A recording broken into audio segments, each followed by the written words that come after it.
अध्यापन शुरू करने के पहले अपना परिचय दे दूं। मैं सेवानिवृत्त शिक्षक, बल्कि यूँ कहिए हायर सेकेंडरी सुनहौला के रिटायर हेडमास्टर सुरेंद्र तिवारी, भटवा का निवासी। सेवानिवृत्ति के 12 बरस व्यतीत हो चुके, फिर भी आपकी सेवा में सबसे पहले मैं गुरु नानक देव जी को पेश कर रहा हूँ।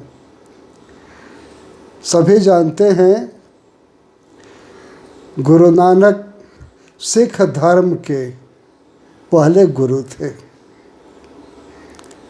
उस धर्म में केवल 10 गुरु हुए हैं। अंतिम गुरु गुरु गोविंद सिंह थे। गुरु नानक एक साधारण परिवार के व्यक्ति थे। उनके पिताजी एक प्रकार से यही समझिए कि बढ़ाई का काम करते थे। पिता ने एक बार कहा कुछ पैसे देकर कि बेटे कोई व्यवसाय करो, इसका कोई खरा सौदा करना। मात्र 40 रुपये लेकर नानक जी घर से चल दिए। रास्ते में कुछ साधु अपाहिज बिना खाए पिए कहीं पड़े थे। अपना तमाम पैसा उनके भोजन में व्यय कर दिए। घर लौटे, पिता ने कहा क्या खरीदे हो, कैसा सामान है, कैसा सौदा है। इन्होंने कहा पिताजी हम तो बहुत लाभ का सौदा किए हैं, तो सामान दिखाओ। तो मैंने वह परोपकार में खर्च कर दिया। पिता की फटकार सुनकर इनके अंदर कुछ वैराग्य की भावना उत्पन्न हो गई और विरक्त हो गए। उस समय जो भाषा प्रचलित थी, जैसे खड़ी बोली हिंदी और सिख भाषा जो पंजाबी बोलते हैं, दोनों के मिले जुले रूप में यह कविता है। इसमें ठेठ भोजपुरी के शब्द विशेष हैं, जो हैं एक भोजपुरी के शब्द, लेकिन अपभ्रंश हैं। आपको लगता है कि दूसरे शब्द हैं। जब आप समझेंगे, सुनेंगे, आपको लगेगा अपने शब्द हैं। यहाँ पर संकलन में इनकी 2 कविताएं हैं। पहले का शीर्षक है राम नाम बिनु बिरथे जग जनमा। दूसरी जो नर दुख में दुख नहीं माने। पहले हम प्रथम कविता पर आते हैं। इसमें नानक देव जी ने यही दिखाने का प्रयत्न किया है, ईश्वर का नाम राम लेते हैं, जबकि इनका विश्वास है कि किसी भी नाम से पुकारा जाए एक ही परमेश्वर का बोध होता है। चाहे उसे राम कहा जाए, रहीम कहा जाए, ईश्वर कहा जाए, अल्लाह कहा जाए। तभी तो कहा जाता है कि एक बार मक्का में गए थे और अनजान में पश्चिम की ओर पैर करके सो गए रात में। मक्का क्या एक अधिकारी आया और बोला क्या है, तू कौन है, इधर खुदा के दरवाजे की ओर पाँव करके सो गया। तो इन्होंने कहा भाई मुझे मालूम नहीं खुदा का दरवाज़ा किधर है, जिधर खुदा का दरवाज़ा न हो उधर मेरा पैर तुम्हें घुमा दो। वह अधिकारी जिधर इनका पाँव मोड़ता था उधर ही काबा दिखाई पड़ता था। इनका पूर्ण विश्वास था कि ईश्वर एक ही है, चाहे उसे किसी नाम से पुकारा जाए। यहाँ राम नाम से संबोधित करके कहते हैं कि राम नाम बिनु बिरथे जगी जन्मा। संसार में जन्म हुआ और अगर राम नाम की महिमा हम नहीं जान सके, महत्व नहीं जान सके, तो एक प्रकार से यह जन्म ही व्यर्थ है। अगर राम नाम को हम नहीं जान सके, मतलब कि परमेश्वर पर यकीन नहीं कर सके, ईश्वरीय महत्ता को नहीं जान सके, तो यह जीवन पशु के जीवन से भी बदतर है। कभी कहता है कि बिखु खावे बिखु बोले, बिनु नामे निहफलु मति भ्रमना। जो राम नाम से परे है, जो ईश्वरीय सत्ता को नहीं समझता, तो उसका जीवन क्या है? वह समझो कि विष खा रहा है अन्न, लेकिन उसके लिए वो विष के समान है, जीवन व्यर्थ है।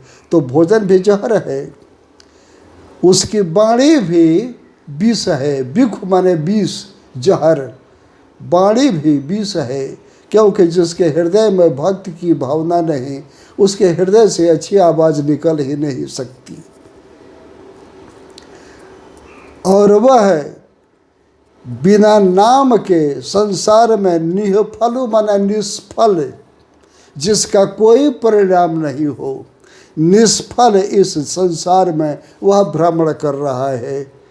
जिस तरह बेमतलब के जंगली जानवर संसार में भ्रमण करते हैं, उस पशु से भी बदतर वह इंसान है, जो इंसान होकर भी ईश्वरीय सत्ता से अलग है।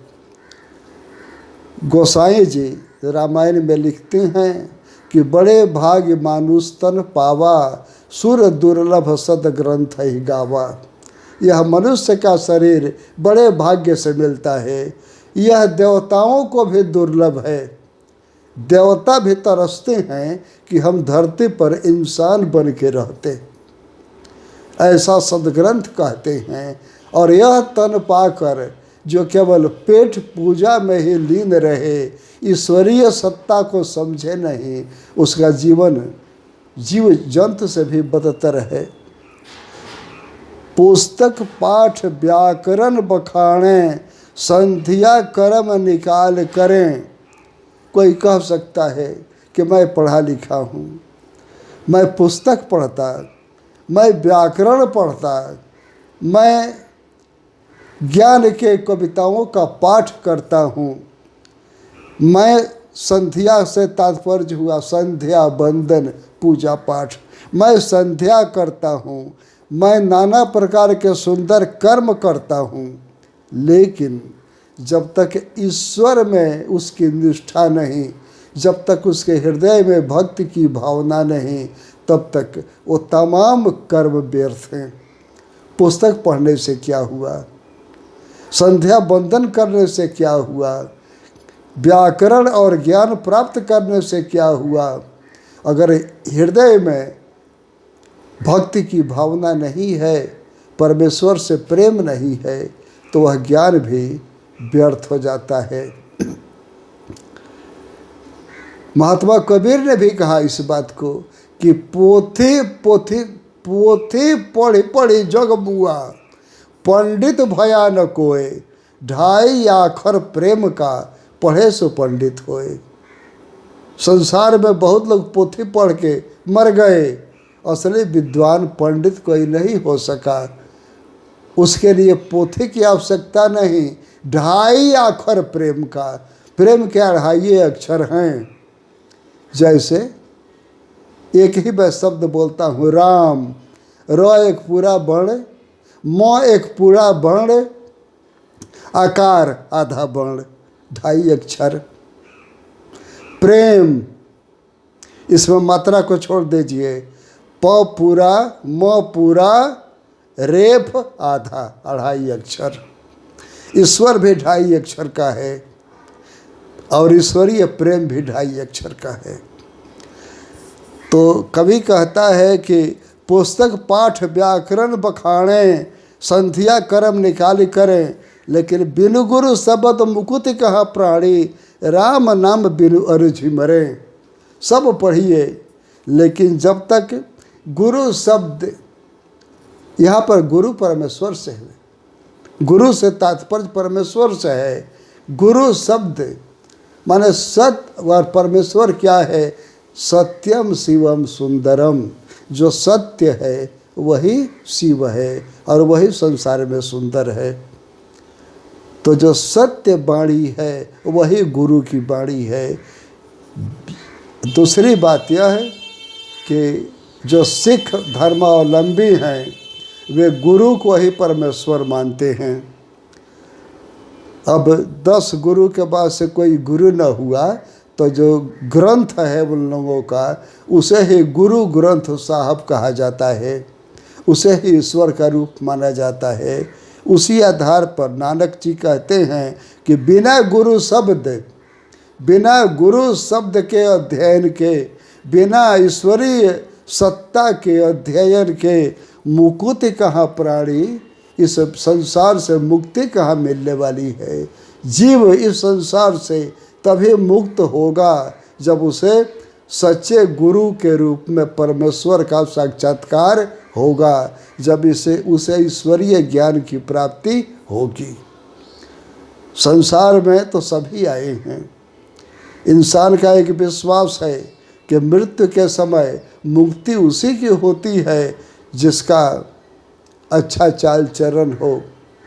संसार का वैभव साथ नहीं न जाने वाला है, ये तो सब व्यर्थ है। संस्कृत में कहा गया है कि धनानि भूमौ पशवश्च गोष्ठे भार्या गृह द्वारे जनः श्मशाने देहश्चितायाम परलोक मार्गे कर्मानुगो गच्छत जीवये कह। परलोक में इस जीव को कर्म के अनुसार अकेले जाना होता है। तो इस संसार से मुक्ति तभी होगी जब गुरु का ज्ञान, जब गुरु का दिया हुआ ज्ञान अर्थात परमेश्वर का महत्व की जानकारी हो जाए। अगर राम नाम का ज्ञान न मिला, ईश्वरीय शक्ति का आभास न हुआ तो संसार में उलझ करके मरना होगा। हम इससे मुक्त नहीं हो सके, बार बार जन्म होगा, बार बार मृत्यु होगी। मुक्ति तभी होगी जब ईश्वरीय सत्य का ज्ञान हो जाएगा। दंड कमंडल शिखा सूत धोते तीर्थ गौन अति भ्रमण करे राम नाम बिनु शांति न आवे जपि हरि हरि नाम सुपारी परे। यहाँ पर कुछ आडंबर पर कबीर ने भी आडंबर का विरोध किया और गुरु नानक जी भी आडंबर पर विरोध करते हैं। बहुतेरे लोग हैं जो तीर्थों में भ्रमण करते हैं, मोटा जनेऊ पहनते हैं, माथे पर मोटी शिखा माने चिरकी रखते हैं, चंदन तिलक से पूरा मुंह भर लेते हैं, लेकिन इसे सभी प्रायः विद्वानों ने आडंबर ही माना है। दंड कमंडल शिखा सूत, डंडा लेना, हाथ में कमंडल लेना, सिर पर शिखा बढ़ा लेना, सूत माने जनेऊ पहनना, धोते पहन के तीर्थ गमन अति भ्रमण करे, तीर्थों में घूमना और भ्रमण करना। लोग यही करते हैं, हाथ में डंडा लेके, कमंडल लेके, शिखा बढ़ा के, मोटा जनेऊ पहन के, गले में माला पहन के तीर्थों का भ्रमण करते हैं। क्या तो इससे हमें मुक्ति मिलेगी, इससे हमें स्वर्ग मिलेगा। पर राम नाम बिनु शांति न आवे जप हरि हरि नाम सुपारी परे। सब घूमते हैं, तीर्थ करते हैं, दान करते हैं, लेकिन हृदय में अगर राम नाम नहीं है तो अंत काल में उनको शांति नहीं मिलती। शांति तो उन्हें तभी मिलेगी जब मरते समय या कहीं भी कोई भी हम काम करते रहें, हृदय में हरि का नाम हो, हृदय में भगवान का नाम हो। इस तरह केवल महात्मा कबीर ने भी कहा, जप माला छापा तिलक सरे नये को काम मन काचे नाचे वृथा साचे राचे राम।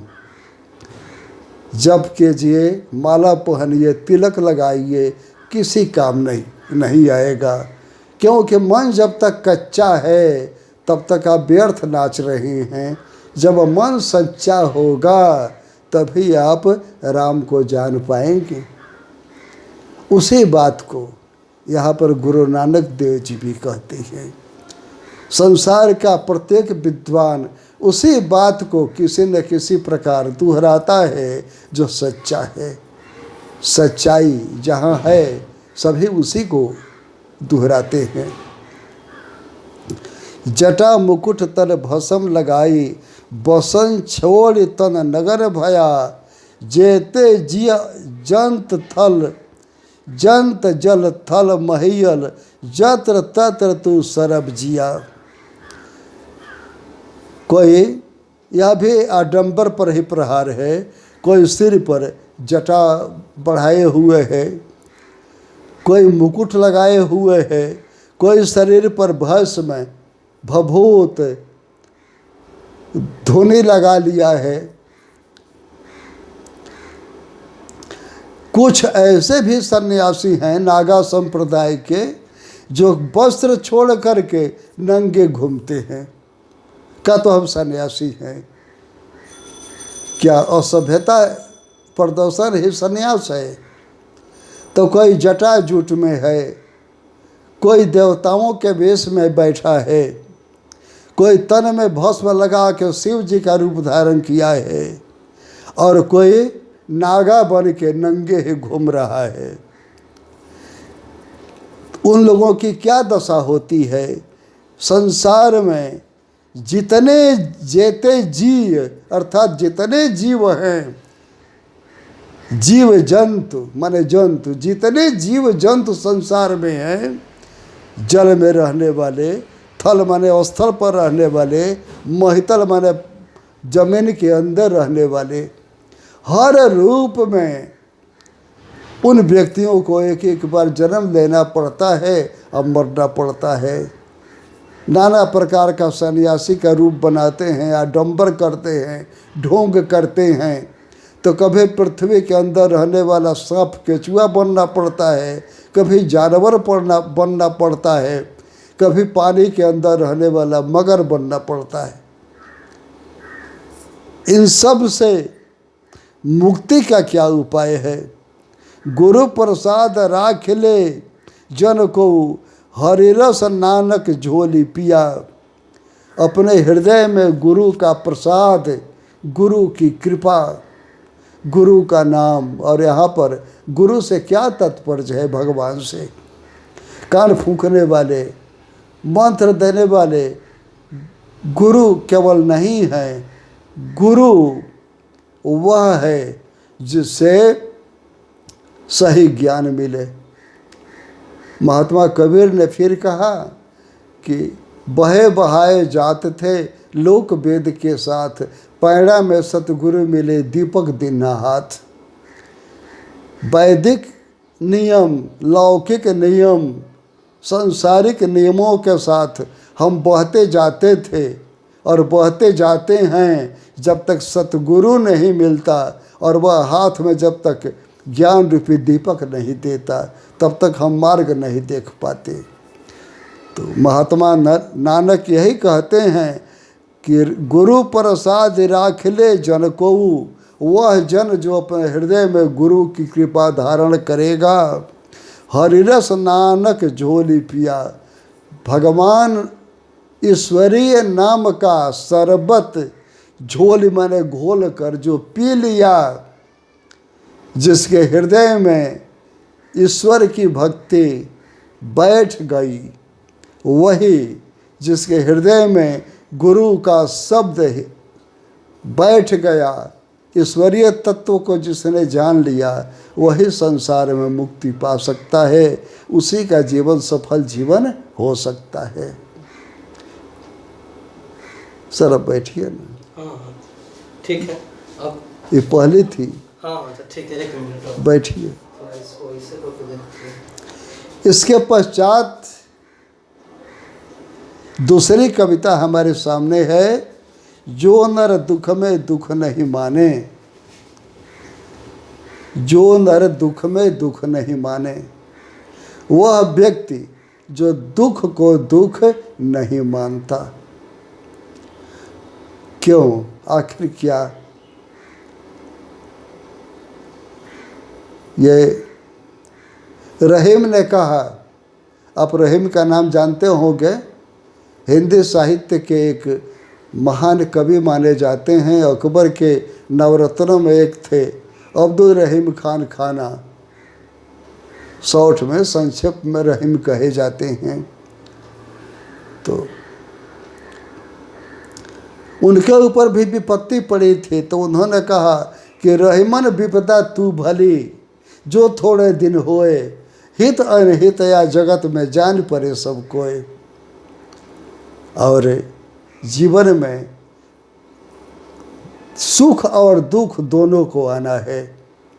जब तक दुख न आएगा तब तक सुख का आभास न होगा, और सुख मिलने पर ही मालूम होगा कि दुख कितना कष्टदायक होता है। तो जो नर दुख में दुख नहीं माने, सुख स्नेह और भय नहीं जाके, कंचन माटी जाने। सच्चाई क्या है संसार की? एक बार पूछा गया कि संसार में विद्वान को पंडित कहा जाता है, पंडित कौन है? तो उत्तर मिला कि मातृवत परदारेषु परद्रव्येषु लोष्ठवत आत्मवत सर्वभूतेषु जह पश्यति सह पंडितः। जो दूसरों की पत्नी को माँ समझता है, जो दूसरे के धन को मिट्टी का ढेला समझता है, जो सबके दिल को अपने दिल के समान समझता है, वही असली विद्वान है, पंडित है। वैसे लोग दुख को दुख नहीं मानते, सुख स्नेह और भय नहीं जाके, कंचन माटी जाने। उन्हें सुख से स्नेह नहीं और दुख से उनको कोई भय नहीं। वे पराये संपत्ति को, पराये सोना को भी मिट्टी समझते हैं। नहीं निंदा नहीं स्तुति त्यागे, लोभ मोह अभिमाना, हरस शोक ते रहे नियारो, ना ही मान अपमाना। उनकी आप निंदा करें तो भी उन्हें दुख नहीं लगेगा, और वे दूसरों की निंदा नहीं कर सकते। नहीं स्तुति जाके उनकी स्तुति करें, प्रार्थना करें, बड़ाई करें तो भी उनको कोई मतलब नहीं। निंदा से नाराज न होंगे, स्तुति से प्रसन्न नहीं होंगे, और वे खुद न किसी की निंदा करेंगे और न किसी का स्तुति करेंगे। लोभ मोह अभिमाना। लोभ, इंसान क्यों गलत काम करता है? लोभ के चलते, मोह के चलते, अभिमान के चलते। कुछ लोगों के अंदर ऐसी भावना है कि मैं बड़ा आदमी बन जाऊं, उस पर मैं अभिमान करूं। कुछ लोगों को लोभ है, संपत्ति हमें मिल जाए, मोह है उसका धन हमारा हो जाए। लेकिन जो ऐसे अच्छे लोग होते हैं उनको, उनके हृदय में न लोभ होता है, न मोह होता है, न अपने विद्वता पर, न अपनी संपत्ति पर अभिमान होता है।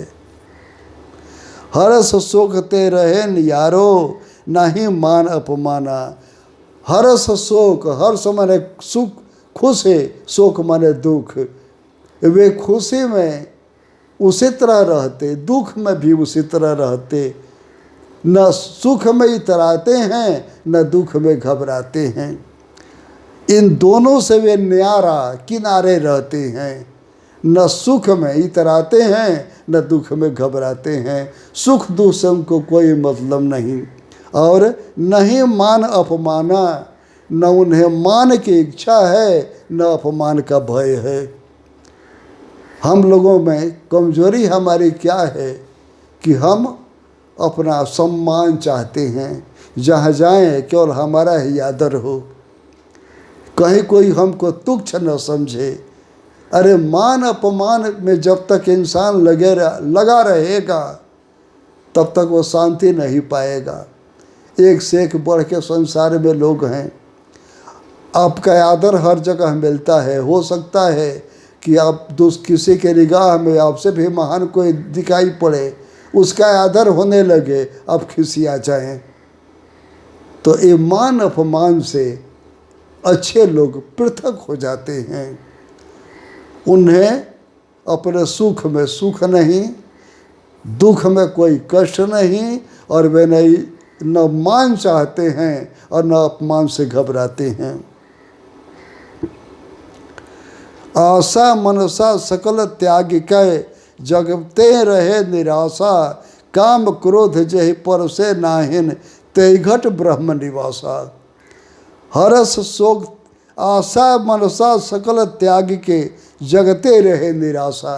वैसे लोग क्या करते हैं? आशा किसी से नहीं रखते।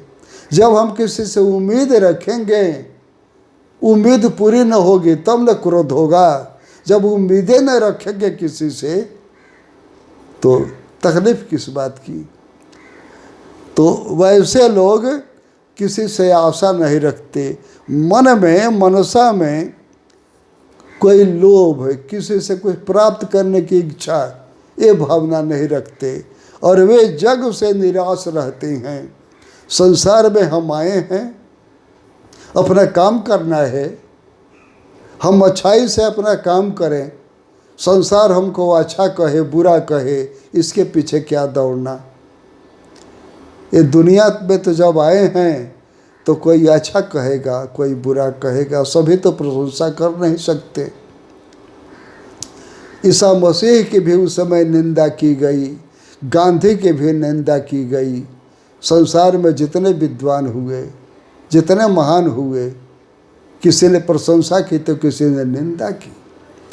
तो संसार से अच्छे लोगों को निराश ही रहना चाहिए। आशा न करनी चाहिए कि हम अच्छा काम कर रहे हैं तो दुनिया वाले हमारी बड़ाई करेंगे। दुनिया वाले किसकी प्रशंसा किए हैं? देश के लिए इतना कुछ किए गांधी जी, पुरस्कार क्या मिला? मार दिए गए। इतनी महान नारी थी सीता, पति ने उसका परित्याग कर दिया। दुनिया वाले कहाँ अच्छाई का बदला अच्छाई से देते हैं। तो महान लोग वही हैं जो दुनिया से निराश रहें। अपना काम अच्छाई से करें, परिणाम क्या होगा इसकी चिंता न करें। काम क्रोध जहि पर से नाहिन तेहि घट ब्रह्म निवासा। घट माने शरीर, घट का अर्थ होता है घड़ा। यहाँ पर तात्पर्य है शरीर से, और ब्रह्म माने ईश्वर। तो ईश्वर का निवास कहाँ होता है? किस स्थल पर भगवान रह सकता है? किसके हृदय में ईश्वर रहता है? तो काम क्रोध जहि पर से नाहिन, जिसके हृदय में न काम भावना है न क्रोध की भावना है। काम अर्थात कामना, कुछ पाने की चेष्टा, चाहे वह सौंदर्य हो, संपत्ति हो, जो हो। कामना जहाँ है, काम है, वहाँ पर तो बुराई आ ही जाएगी। तो जिसके हृदय में काम की भावना नहीं हो, कामना की भावना नहीं हो, बुराई की भावना नहीं हो, और जिसके हृदय में क्रोध की भावना नहीं हो, इन दोनों से जिसका हृदय खाली है, उसमें काम की भावना नहीं है, बुराई की भावना नहीं है और क्रोध की भावना नहीं है, उसी घट में, उसी हृदय में ईश्वर का निवास होता है। तो यूँ तो समय आपका बढ़ रहा है, फिर भी मैं एक बात बता दूं कि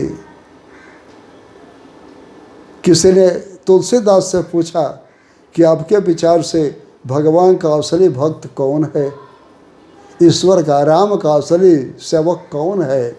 तो कवितावली रामायण में तुलसी ने लिखा है, रामचरितमानस में ना, कवितावली रामायण में लिखते हैं कि भौं कमान संधान सुठान जे नार बिलोकन बान तिबाचे कोप कृसान गुमान आवा, घट ज्यों जिनके मन आँच न आचे, लोभ सबय नटके बसु है, कपि ज्यों जग में बहु नाच न नाचे, नीके है साधु सबय तुलसी, पढ़ते रघुबीर के सेवक साची।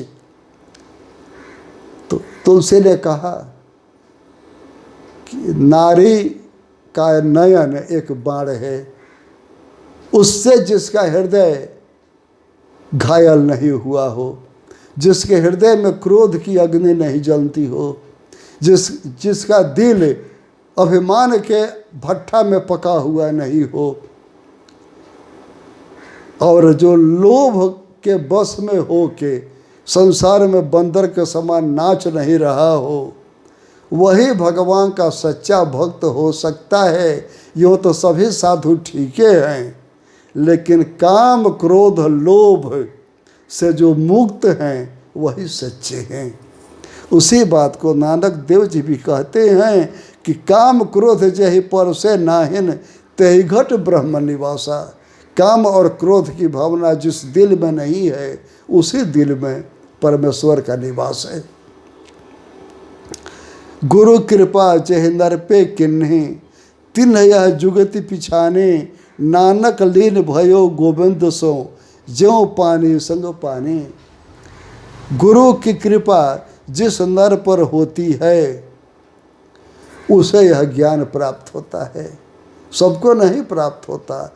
गुरु ने जिस पर अपनी एक कृपा दृष्टि फेर दी, उसे यह ज्ञान प्राप्त हो गया और वह जान गया। नानक जी कहते हैं, नानक लीन भयो गोविंद सो। गोविंद माने परमेश्वर, गोविंद कृष्ण को कहते हैं। कृष्ण माने ईश्वर का एक रूप। नानक कहते हैं कि मैं गोविंद से, परमेश्वर से उसी तरह लीन होना चाहता हूँ, उसी तरह मिलजुल जाना चाहता हूँ, ज्यों पानी संग पानी। जैसे पानी में जब पानी मिल जाता है तो जान पड़ेगा कि कौन पानी पहले से था, कौन उसमें बाद में आया। वही नाता है आत्मा का परमात्मा का। विद्यापति जी ने कहा कि तो ही जन्म पुनि तो ही समावल, सागर लहर समाना। सागर में लहरें उठती हैं और फिर लहर गिर के सागरे में मिल जाती है, दोनों जल एक हो जाता है। उसी तरह नानक कहते हैं कि मैं गोविंद में वैसे लीन हो जाना चाहता हूँ। भक्त अपने भगवान में वैसे लीन हो जाना चाहता है जैसे पानी में पानी मिल जाता है। जब पानी में पानी मिल जाए तो उसका कोई रंग अलग नहीं रहता, कोई रूप अलग नहीं होता। एक तरह से यहाँ पर यह भी जीव आत्मा परमात्मा का अंश है। ईश्वर अंश जीव अविनाशी, चेतन अमल सहज गुण राशि, तुलसी बाबा भी कहते हैं। तो मृत्यु के समय यही आत्मा जाकर परमात्मा में लीन हो जाती है, ठीक वैसे जैसे पानी की बूंद जाके पानी में लीन हो जाती है। सब मिला के कविता का भाव ये रहा कि वे नर जो सुख में इतराए नहीं, दुख में घबराए नहीं, दूसरे के संपत्ति को देख के लोभ मोह न रखे, उनके अपने मान अपमान की चिंता नहीं हो, संसार से निराश रहें, आशा और ममता हृदय में न रखें, जिनके हृदय में काम क्रोध की भावना नहीं हो, ईश्वर की भक्ति हो, उन्हीं पर गुरु की कृपा हो सकती है। और नानक कहते हैं कि एक दिन वही गोविंद में जाकर ऐसे लीन हो जाते हैं जैसे पानी में पानी मिलके लीन हो जाता है। तो यही दो पद थे नानक के, जिनका शाब्दिक अर्थ यही हुआ।